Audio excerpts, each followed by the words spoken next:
আসসালামু আলাইকুম দর্শকরা, কে কোথায় থেকে ভিডিওটা দেখছেন সবাই আন্তরিক শুভেচ্ছা ও ভালোবাসা জানিয়ে আজকে ভিডিওটা আরম্ভ করা।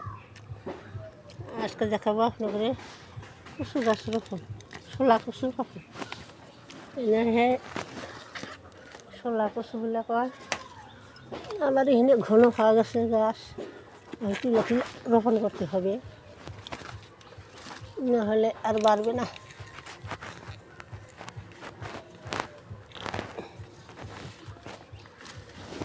ই করে দিই, কিছু গাছগুলো অল্প বাড়বে। দেখেন আমি কচু তো আর কিনা খাই না। এই দেখেন এটা 14 ইঞ্চি বা 14 ইঞ্চি 15 ইঞ্চি একটা গামলা। এর ভিতরে আমি এই যে মরা পাতা নিছি 1 স্তর। এখানে যে আমার পুরানো আলু, আদা, ফুল কপি হারভেস্ট করে এগুলা মাটি নিয়ে নিলাম। মাটির মধ্যে আমাদের খালি কাঠের গুঁড়ো আছে, এক বাগ মাটি আছে, 1 বাগ সার আছে। এগুলি এনে দিয়ে আমি রোপণ করবো, আর কোনো সার দেবো না।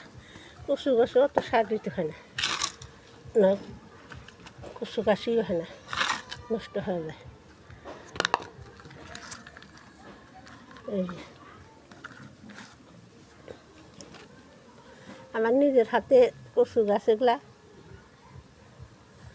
নিজের হাতে নিজের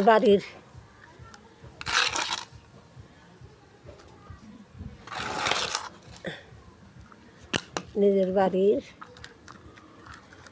সেরকম মোমের নিচিনা গইলা যায় কচুগুলা, সেই ভালো কচুগুলা, সেই ভালো।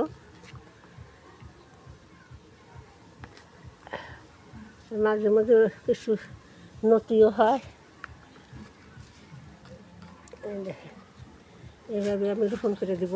এই যে বললাম ছোটো বড় 6টা। এই যে মুখি বাড়াইছে, দেখেন এই যে মুখি বাড়াইছে, লতি বাড়াইছে। এখান থেকে আর বহুত গাছ এইরকম করে সবাই রোপণ করবেন। কিছু রোপণ করলে ডাগু, পাত, মুহি, লতি সব খাওয়া যায়,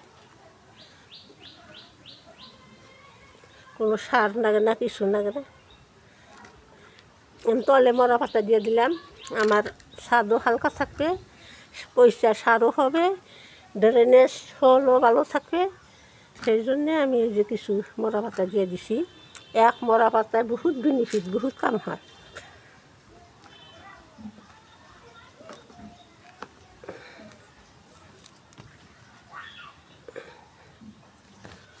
খালি সার হওয়ার জন্যে মরা পাতা দেয় না, ড্রেনেজ হলও ভালো থাকে, সার হয়, ছাদ হালকা থাকে, পাতলা হয়।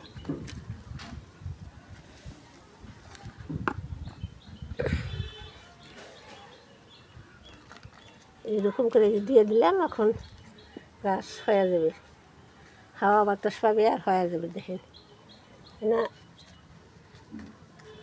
তো এইরকমভাবে রোপণ করলেই হইল।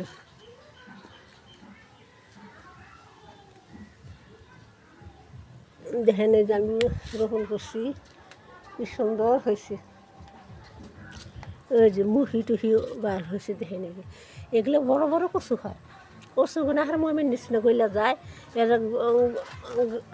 গলা খুঁজায় না, পাতা এর বাগু সব খাওয়া যায়। আর দেখেন এই যে লতি হওয়ার ঠেলা, দেখেন এই যে লতি, এই লতি দেখেন, এই লতি দেখেন, এই যে কীভাবে লতি হয়েছে, দেখছেন কীভাবে লতি হয়েছে। এই দেখেন কীভাবে লতি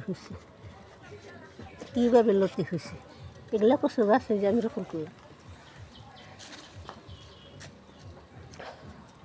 সবাই এইরকম রোপণ করবেন, এই অল্প মেহনতে, বিনা খরচায়, বিনা ইয়েতে সারে একবারে সেরকম লতি খাওয়া পারবেন, আর ডাগু খাওয়াবেন, পাতও খাওয়াবেন, কচু খাওয়াবেন। একখার কচুগুলো না সেইরকম ভালো। ভিডিওটা লম্বা করবো না, সবাই ভালো থাকেন, সুস্থ থাকেন, সবার জন্য দোয়া রইল। আসসালামু আলাইকুম, খোদা হাফিজ।